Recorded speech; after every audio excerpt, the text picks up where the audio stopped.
cantar, louvar o nome do Senhor, mas uma graça bagaça e violando uma família morte, porque o maior que está em nós que o que está no mundo, tá ligado, meu irmão? É assim. Deixa acontecer ao nosso jeito, hein? Aqui é a gangue, hein? Tá chuchando os crentes, pra cantar pra ser espelho pros moleques salve da terra vermelha, e Joe, aqui é o rap. Falou do Senhor com as levadas de monstro, é nosso jeito querido, e é Deus no comando. Cê tá aqui, tá no alto dos puxos. Só crime, só pau, só tiro, só furo, cadeira de roda, presídio é morto, eu sei futuro.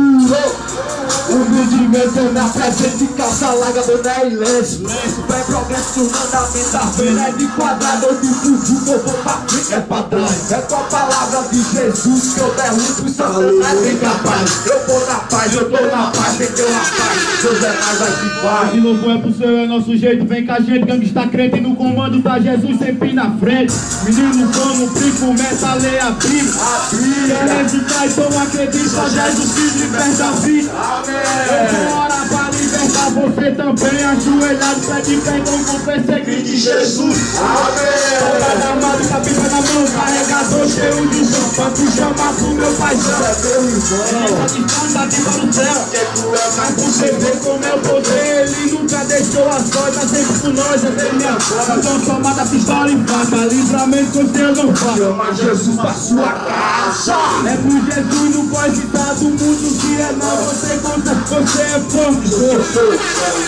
Tá estranhando, nego? Não estranhe não. É só de crente, eu sou o Guru, sou irmão. Se é pra confundir, eu vim fazer confusão. Aumenta essa pancada que vai lá no coração.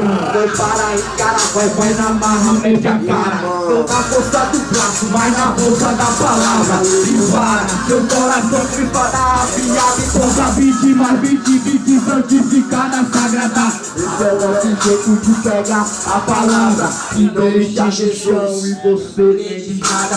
O Espírito Santo raciocínio faz a rima. Você se alegra e joga a mão pra cima. Somos crentes, pisando em serpente, curando os doentes. Sou humildemente, tenho certeza que Deus está com a gente.